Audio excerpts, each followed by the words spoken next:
Yeah. Understood. Cool. Oh, are you saying you want it attached to the email?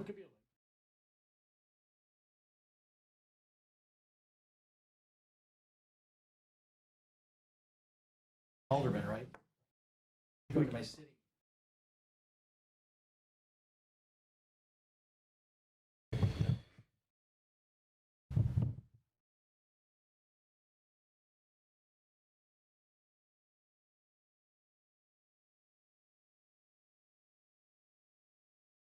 Please come to order. And you take roll call, please. Wayne Clark, Yes. Alderman Weigel, Here. Alderman Haas, Here. Jerry Motter, Here. Jim Lozinski, Here. Don Niemer, Here. and Karen Gale is not going to make it. Okay, we have a quorum. First item, could I have a motion to approve the minutes of the previous meeting, please? So moved. Second. Are there any additions or changes? If not, all in favor? Aye. Minutes stand approved.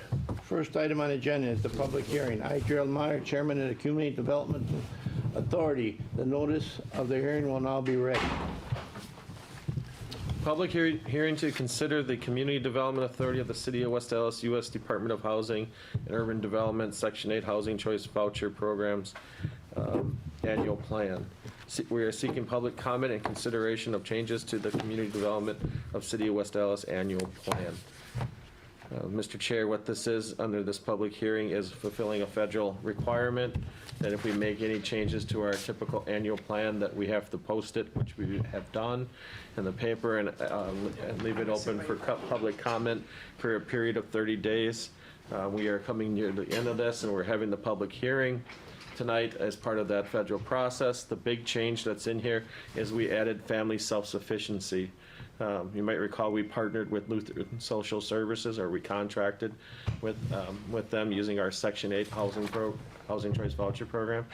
For those who are need to develop skills or are willing to go for training, there's a way we can take some of the proceeds from Section 8 and put it into an account to save for housing in the future. So they get the same amount they're at today. So if their situation improves, that difference is put into an account and they can put it towards a house or with the Section 8 proceeds. So we started that program. We didn't have it in our previous annual plan, so we've added it, and that is the requirement of the public hearing. Gladly answer any questions. Are there any questions for Patrick? If not, I see there's no people in the audience for the public hearing. Have no questions? If not, we'll close the public hearing. I now declare this public hearing closed. We'll go to item 2. Public hearing on the change of Section 8. Oh, wait, I read that one. I'll go 3, right? Yep. The resolution to consider approving the 2022 Public Housing Authority Annual Plan. Patrick, you have the floor. And this is the resolution that relates to the public hearing we just had, saying we adopt the annual plan and then we have to then submit it to HUD by November. Move approval. Been moved to approve on second. Any further discussion? If not, all in favor say aye. Aye. Opposed? Resolution passes. Item 4, resolution to consider amendment to the 2021 payment standards for the Housing Choice Voucher Program. Patrick. Mr. Chair, we actually, with the things that have happened with COVID and changes to the rent structures, HUD released a change in the fair market rents in April. We adopted those then, and now we're doing the time period where we historically adopt the payment standard. So we're actually amending 2021, and then this amendment then carries forward into 2022. So the fair market rents, you can see where we're at. It says fair market rents 2021, what they are per unit on the left, and then we can do 110% of that payment or fair market rent as the payment standard for the Section 8 program. And then it was amended again just here a couple weeks ago. You can see $687 through $1,300. The rents went up, and we can do 110% of that. So those will go into place now through to 2022. I'll gladly answer any questions you may have. Mr. Clark. Thank you. How does this schedule compare to other communities in the immediate area? We're seeing an increase in rent, obviously. it's gone up. We're seeing it not only on the market rate, but also on these, the general rents in the community. So HUD is adjusting the fair market rent to meet those increases in the community. So in terms of how does it compare to Milwaukee and other communities, well, the adjustment is not only West Allis, this adjustment applies to the whole metro Milwaukee area. So we have to have very similar rents so individuals, when they port, they can move from West Allis to Milwaukee or Milwaukee to West Allis. We have to have similar payment standards or else you can't do that port. So we are very similar to Milwaukee. I'd move approval. Second? Go ahead, So HUD is recommending this change? Yes. Okay, thank you. Mr. Chairman. Alderman Weigel? Patrick, one more question. So this is HUD's perception of fair market rents for West Allis? Correct. Okay. So I guess maybe what Wayne's question was, do we know what their suggested fair market rent is for our neighbors? It's similar to this. Similar to, I assume Tulsa's higher, Right. Milwaukee's maybe similar, lower. I mean, is it, so it'd be citywide in the city of Milwaukee? Correct. When they do that standard, they come up with some sort of citywide. Correct. Any other questions? If not, all in favor, please say aye. Aye. Opposed? Resolution passes. Item 5, resolution to approve amendment to Section 8 Housing Choice Voucher Administrative Plan. Patrick? So for the administrative plan, that's how we operate the Section 8 program. If we make modifications to that admin plan based on HUD changes, we have to go through a resident advisory board, and then we submit a recommended changes from what their votes are on those items to the CDA for approval, and that's how we would operate. There are 4 general categories that are the changes. I don't know if you looked at the resolutions that were attached in legislature. All these changes were attached or proposed. The first one is denial of assistance. We were actually at 3 years. Milwaukee's at 5 years. So we're increasing ours up to 5 years in terms of looking back at criminal activity. We had some people that were porting to Milwaukee, and Milwaukee was sending them back. No. So Wait a minute, I missed. So are we saying that we are look currently at 3 years, and we want to go to 5 years. back, or are we saying that you cannot have any criminal activity for 3 years versus 5 years? It's not, it's So we're criminal saying- activity, not charge or anything like that. So if you've engaged in criminal activity, or you've been part of it, we can, by this, not accept them into the program. Okay, so this is a more stringent standard. Yes. Okay. And is that conviction? No. You can be just found charged with it if we were going through the housing process, Right. and you can eliminate because you're engaged in criminal activity. And this is automatic, or this is just this is a guideline? Guideline.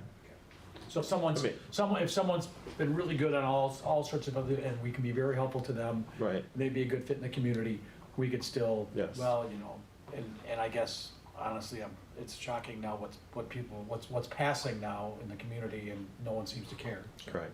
So apparently some laws are less important. For those who are applying for rent assistance, sometimes we are dealing with some individuals that have had some histories and some challenges in life, so. Eligibility, what this means is preferences are defined.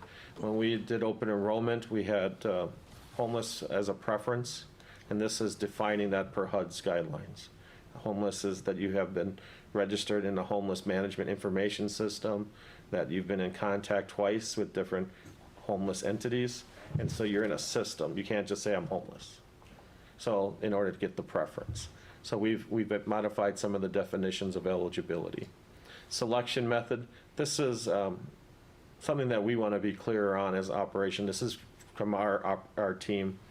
So when individuals are onto our waiting list, they'll say, my husband, my son, and me as the household. So when we call them off, and now there's 2 more children, there's this, and family composition suddenly changes from when they applied. And we want to make certain that at the time of application, that we're clear on what that is. And we're restricting to the qualifying event of being called off the application. This is who you said. Now you can't go, I've had, 3 more children that you didn't put on the application. Well, if they have a child. They- If Well, they I'm give birth just, to a child, it's okay. you're right. But if suddenly my cousin's kids are here staying with me. I'm taking, yeah, there might be a case where that could happen. Yes, I understand that, and they can bring the paperwork, but we want to make sure that we're clear on what a family composition is. And then the fourth one, this is for administrative efficiency, so it says minimum rent, and it says minimum rent to zero. We're recommending going to zero. So this really impacts those who have zero income in the Section 8 program. Now, we've adopted the Family Self-Sufficiency Program, so those who are at zero income can work with our team to maybe work to improve their situation and get engaged, maybe getting a high school degree, work towards something. The administrative efficiency here is if that $50, we have to actually go get that from the individual. So if you have zero income, you can imagine the administrative, we're just chasing something it's not set up, our system's not set up for it, and so we're, administrative efficiency, it's easier just to go to zero. Are you saying that in the past you've been chasing the 50 and not even getting it? Yes, Okay. And it costs you $100 to send somebody to not get the $50? correct. Okay. Yeah. That makes sense. is a summation of all the categories of the changes. I'd move approval. Second. The second, any further discussion? If not, all in favor, please say aye. Aye. Opposed? None. Resolution passes. We got item number 6. Resolution consider licensing support renewal with MRI Software LLC in the amount of $23,576.47 for the Section 8 Housing Voucher Program. Patrick? Mr. Chair, what this is our Section 8 program runs on the Happy or MRI software. There's 3 elements to the subscription. Notice here is subscription, the assistance check program, which is a cloud-based where all our waiting lists and individuals can update information. And then there's a maintenance renewal. This is a 1-year renewal. They are trying to get us to do a 3-year commitment, and we're asking for a better quote on that. But right now, because we're meeting in October and we have to send this out in order to make sure that January 1 this is working, we're recommending the approval of the $23,576. If it comes in lower and we need future years, I'll come back to the authority to get that. But we don't have that. We have this 1-year notice at this time. We budget $27,100 in the Section 8 program. That's all the modules that go with this, et cetera. So we are still within the budget that we have set up. The Section 8 voucher program. I'll second, but Just one second. Mr. Niemer?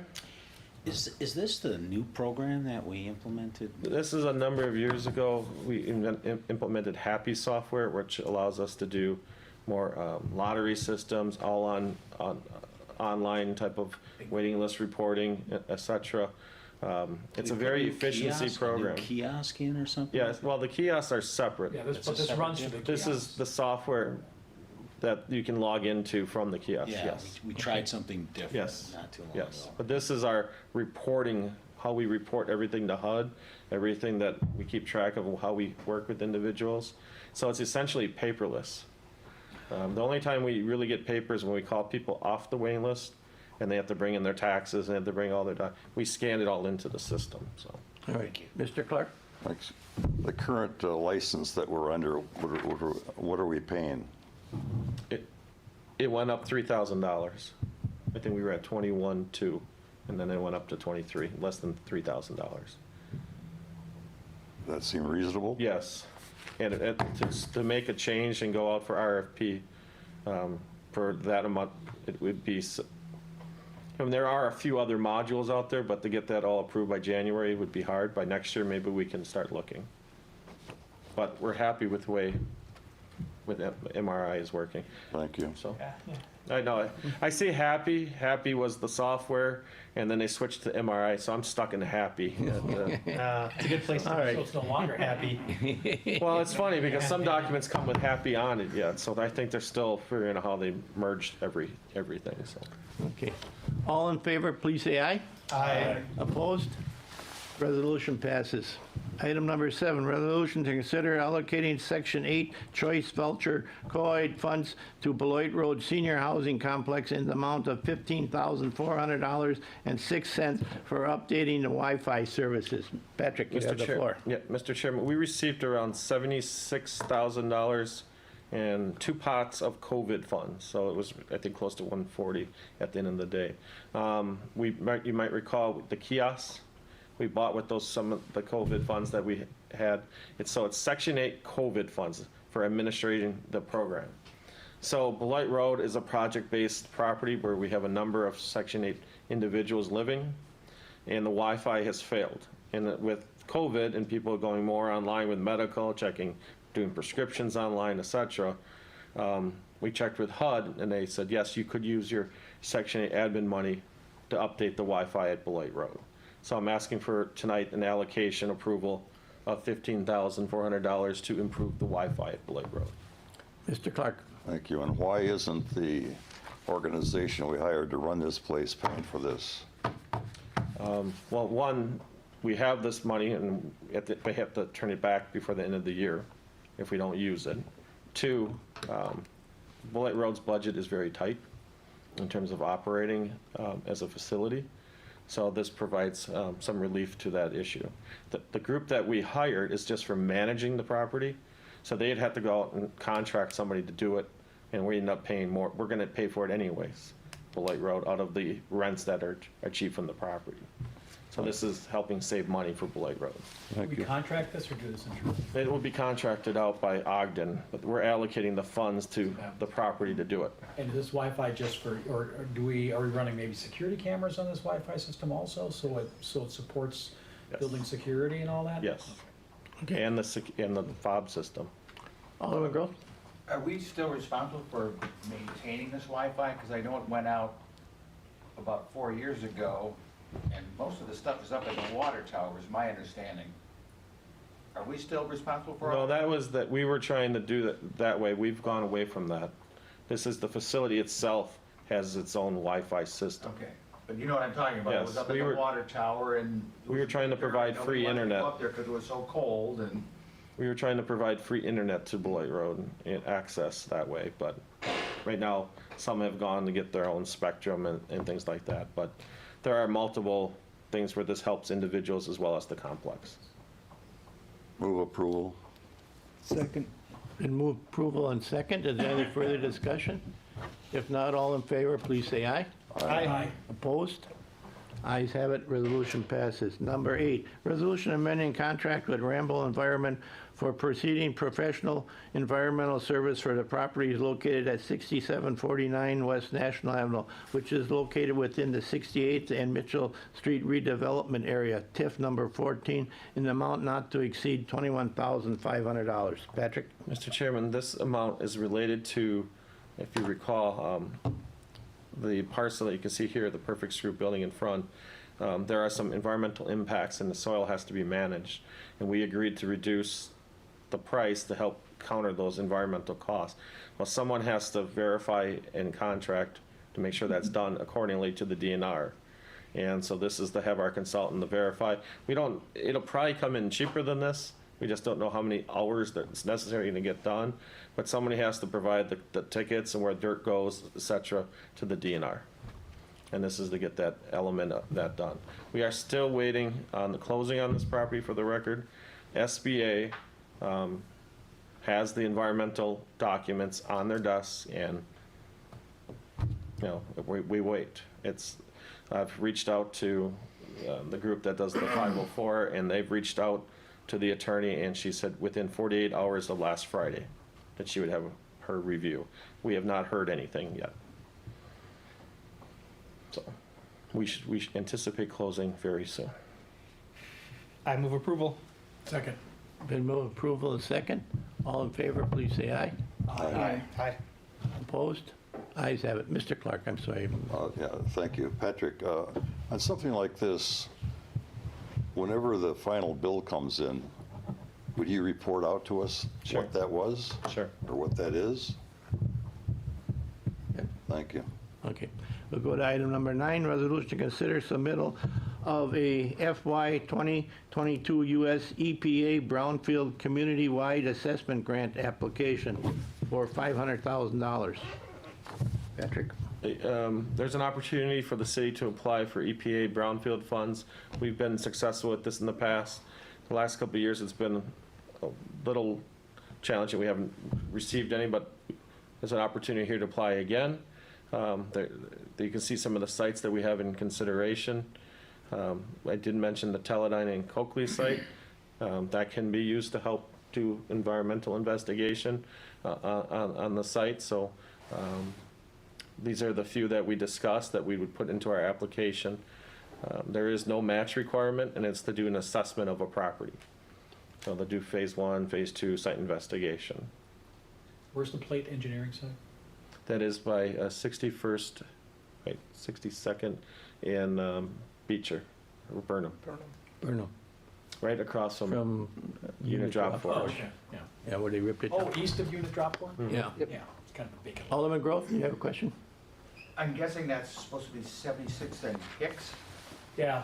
That's what, okay, I just, Oh, my bad, sorry. I'm going 76 and Hayes, wow, that's, like, I know the guy that lives there.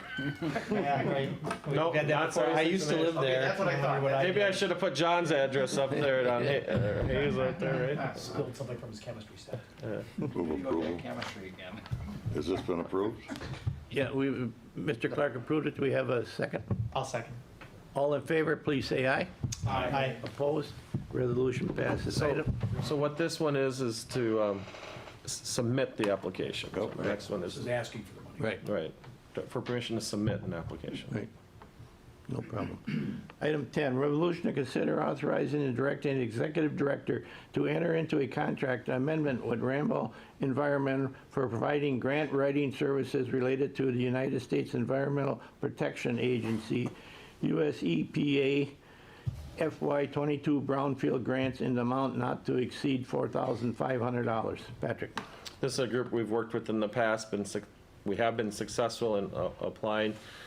They have the past application and been able to modify it, et cetera, quickly. So there's some efficiency of working with them to get this application in. Move approval. Second.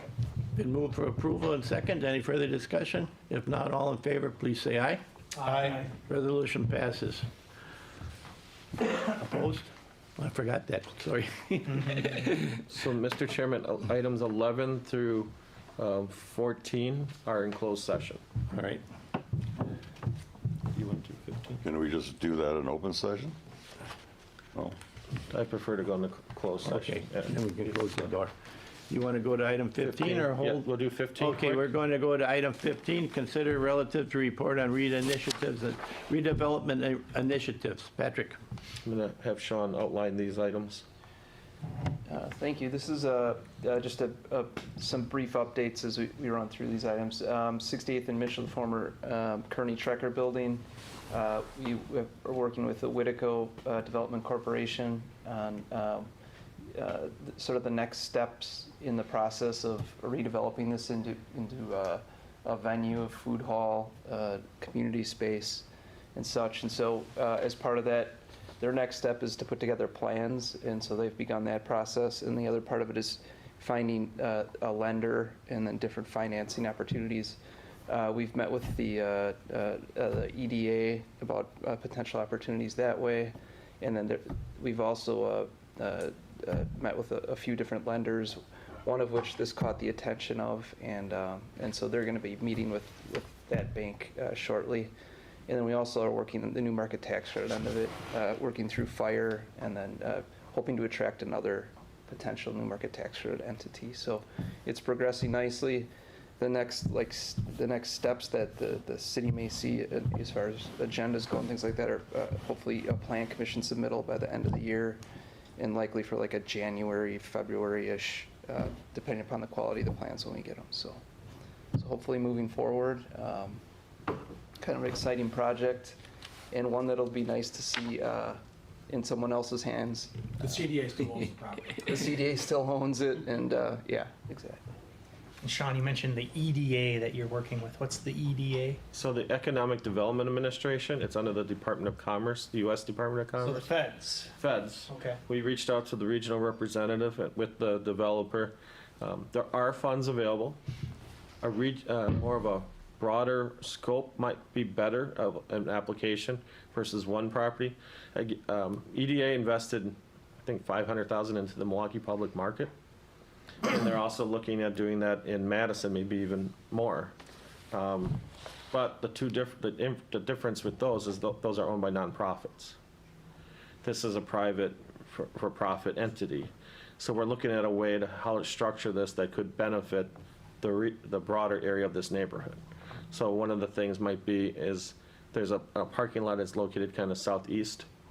So the parking lot's key to the Mandel project, to this, the brewery, and a connection over to the farmer's market.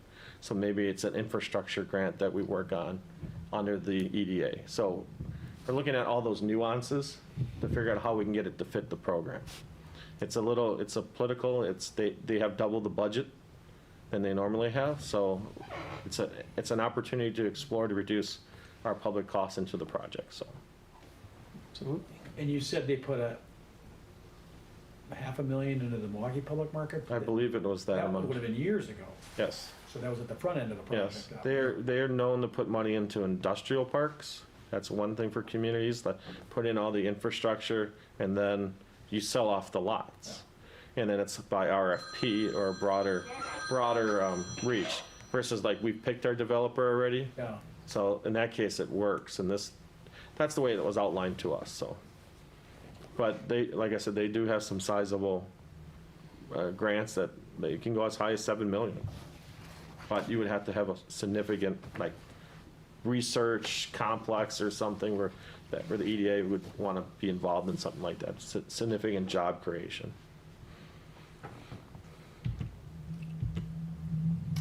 70th Street, 70th and Washington, our TIF 16, much of that is our Cobalt Alice Yards redevelopment. Very good news today that closed on the financing. It's been a long road. And if you recall, the CDA and the council approved a guarantee that was, integral to getting us to this step.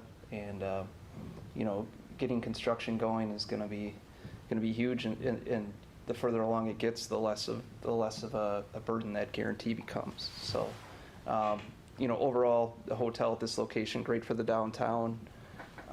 And, great for all the redevelopment in the area and the existing businesses, can definitely take advantage of this. And it should draw more investment in the downtown and the surrounding area as well. So very excited.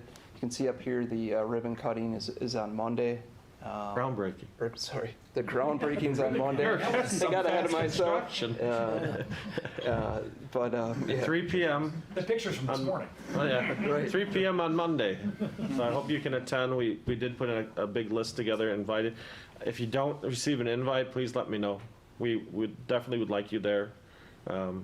We made sure that the CDA was on the list, Plan Commission, Fire, all the council members, elected state and fed. So we're trying to, new markets were involved. This is a federal program.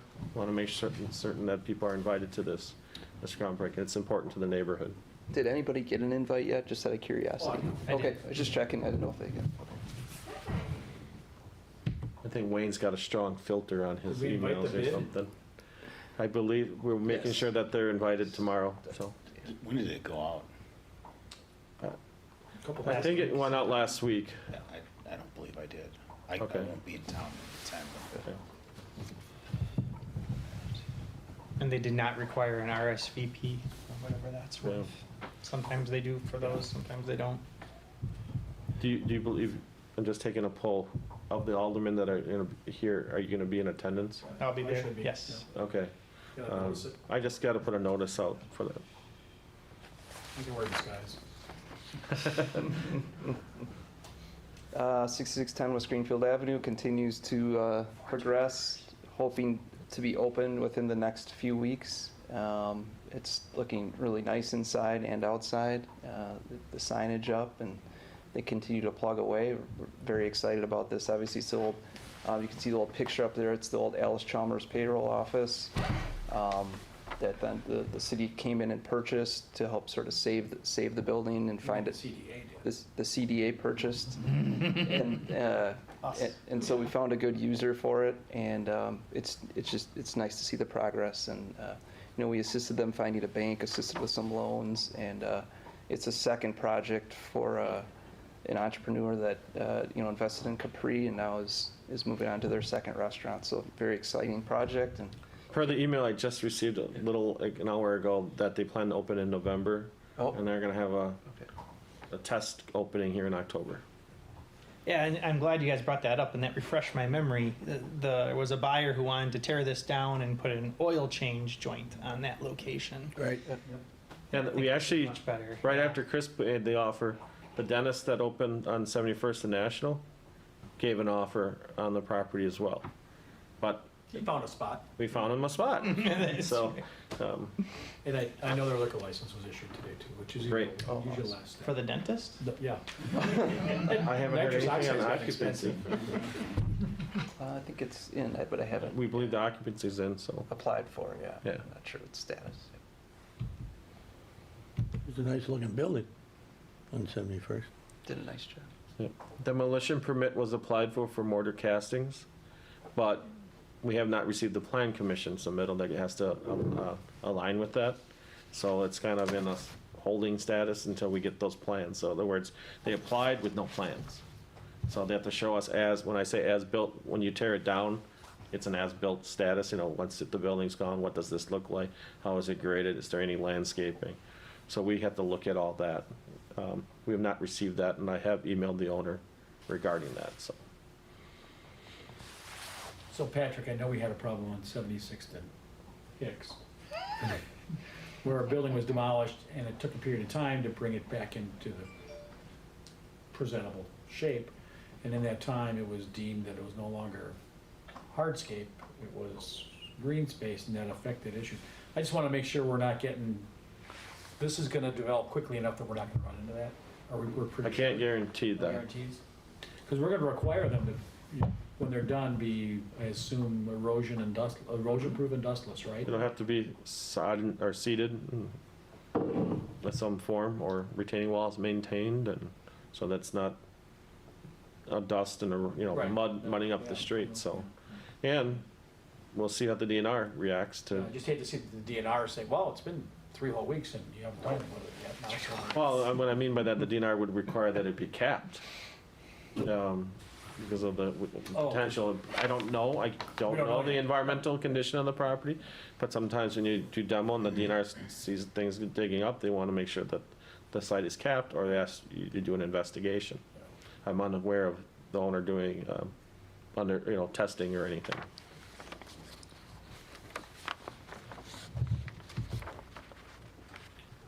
Okay, That's that's all. it. We're going to close session, okay. You don't want to talk about the new condos? I have nothing Item to L. report on that yet. I thought somebody moved in there already. Okay. For our agendas, items 11, 12, 13, 14, the committee may convene and close session pertinent to the provision of section 19.85/1/E for the state statutes for the purpose of delivering, investing public funds whenever competitive or bargaining reasons require a closed session. The committee may reconvene in open session after the completion of the closed session to consider the balance of its agenda. Can I have a motion to go into closed session, please? So moved. Second. Been moved in second. We have to have a roll call for that. Yeah, just before the roll call, I just want, whoever, if they're listening on the cable, we won't be opening up for any action afterwards, so You can go home. you can go home. Catch the Brewer game. You wanna take roll 4-2 call? Brewers. Yes. Wayne Clark, Yes. Alderman Weigel, Here. Alderman Haas. Aye. Jerry Motter, Aye. Jim Lozinski, Aye. Don Niemer. Yes. Thank you. We are now in closed session.